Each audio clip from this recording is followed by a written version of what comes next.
आज मैं आपके साथ second poem the age of infancy by doctor Allama Iqbal share करूंगी। पोएम को समझाने की कोशिश करूंगी, इसके इम्पॉर्टेंट क्वेश्चन आंसर को समझाने की कोशिश करूंगी ताकि आपकी एग्ज़ाम में आपकी प्रिपरेशन बहुत अच्छी हो सके। मेरा मोटिव ये है कि मैं आपके साथ ऐसे क्वेश्चन शेयर करूँ जो एग्ज़ाम में आ जाएँ और आपको तैयारी करने में आसानी हो। इससे पहले मैंने पोएम नंबर 1 आपके साथ शेयर की थी, उसके इम्पॉर्टेंट क्वेश्चन आंसर शेयर किए थे और उसको एक्सप्लेन किया था। तो अगर आप चैनल पे नए हैं तो चैनल को ज़रूर सब्सक्राइब कर लें। पोएम की बात करें तो पोएम में अल्लामा इकबाल बचपन को याद करते हैं। वो बताते हैं कि बचपन और ज़िंदगी के सबसे मासूम और साफ दौर होता है जब इंसान का दिल में कोई टेंशन, फिक्र या चालाकपन नहीं होता। अल्लामा इकबाल बचपन और माँ के प्यारे रिश्ते को बहुत अहमियत देते हैं। माँ बच्चे के लिए पूरी दुनिया होती है और बच्चा माँ के करीब रहकर खुश होता है।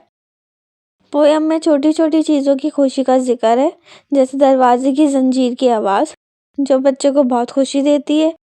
चाँद, कुदरत की चीज़ों के बारे में बच्चा माँ से सवाल करता है और उसको जानने की बहुत जस्तजू रखता है। अल्लामा इकबाल ये भी बताते हैं कि जब इंसान बड़ा हो जाता है तो वो मासूमियत, सीधी खुशियाँ और हैरानी वाली नज़रें खो देता है।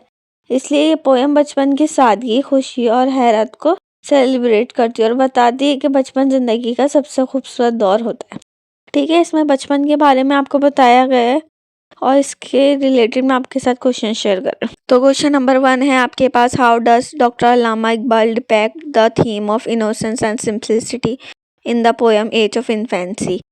इसमें सवाल में आपसे पूछा गया है कि अल्लामा इकबाल अपनी पोएम एज ऑफ इन्फेंसी में मासूमियत और सादगी को किस तरह बयान कर रहे हैं। डिपेक्ट का मतलब बयान करना होता है, तो कैसे उन्होंने मासूमियत और सादगी को बयान किया है अपनी इस पोएम में।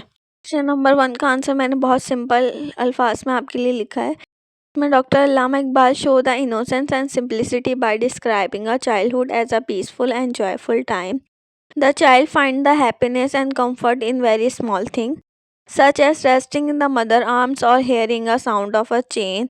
The child does not understand the worries and difficulties of life, which shows purity, simplicity and inner peace. अल्लामा इकबाल ने बचपन को मासूमियत का दौर और सादगी का दौर दिखाया। बचपन को ज़िंदगी के मसाइल का कोई इल्म नहीं होता। माँ की गोद या जंजीर की हल्की सी आवाज़ भी उसे सुकून और खुशी देती है। ये बात दिखाती है कि बचपन पाक साफ होता है, सिंपल और पुरसुकून होता है, क्योंकि बचपन फ़िक्रों से दूर होता है। यह आंसर बहुत आसान अल्फाज में लिखा गया है, इसलिए आप इसे आसानी के साथ याद कर सकते हैं। और पोएम में जंजीर की आवाज़ से बच्चा खुश होता था।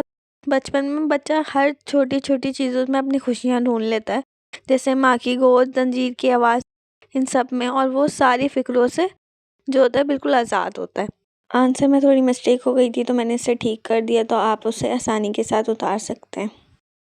अब क्वेश्चन नंबर 2 है, what role does curiosity play in the poem and how does it enhance the speaker's experience of the world. इस सवाल में आपसे ये पूछा जा रहा है कि पोएम में क्यूरोसिटी यानी तजस्सुस या जानने का शौक का क्या किरदार है और ये शौक बच्चे के लिए दुनिया के तजुर्बे को कैसे बेहतर बनाता है। क्वेश्चन नंबर 2 का आंसर है, curiosity play an important role in the poem because it show the child eagerness to learn about the world. Eagerness कहते हैं बेताबी को। The child attached to the natural things like the moon and keeping asking questions about what he see. The curiosity makes the poem more meaningful and shows how a child understanding of a life slowly develop from infancy. Infancy कहते हैं बचपने को। इस poem में curiosity यानी तजस्सुस बहुत अहम किरदार अदा करता है। बच्चे को दुनिया को समझने का शौक होता है। चाँद जैसी कुदरती चीज़ें को हैरत अंगेज तरीके से देखता है और वो फिर माँ से वो सवाल भी पूछता है। ये तजस्सुस पोएम को गहराई देता है और दिखाता है कि बचपन से ही सोच आपकी धीरे धीरे बढ़ती है। मतलब आप छोटी छोटी चीज़ों के बारे में अपनी माँ से पूछते हो कि ये क्या चीज़ है, ये क्या चीज़ है, तो आपको हर चीज़ को जानने की बहुत बेताबी होती है, क्यूरोसिटी होती है, तो आप उसको सीखने की कोशिश करते हो और फिर आपकी माँ आहिस्ता आहिस्ता करके आपको वो सारी चीज़ें सिखाती है। अब क्वेश्चन नंबर 4 है आपके पास, what can be inferred about the speaker's understanding and the view of the world from the line, the earth and the sky were unknown world to me. सवाल में आपसे ये पूछा जा रहा है कि इन लाइन से बचपन की सोच और दुनिया को देखने की नज़रिया क्या समझ में आता है।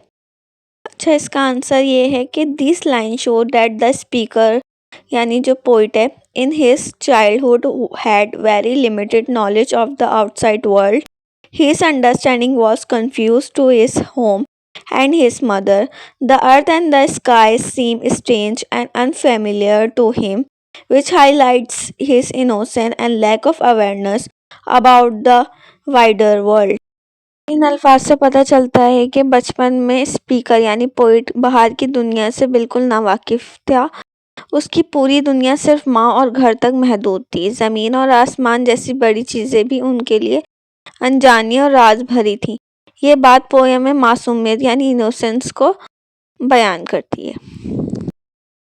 उसके बाद अगर आपके पास क्वेश्चन आ जाए what is the theme of the poem या what is the central idea of the poem या what is the message of the poem, तो सबका आंसर आपने यही सेम लिखना है। बस ऊपर हेडिंग आप चेंज कर देंगे। अगर थीम पूछा गया तो थीम की हेडिंग डाल दीजिएगा, अगर सेंट्रल आइडिया पूछा गया तो सेंट्रल आइडिया की हेडिंग डाल दीजिएगा और अगर मैसेज पूछा गया है तो मैसेज की हेडिंग डाल दीजिएगा।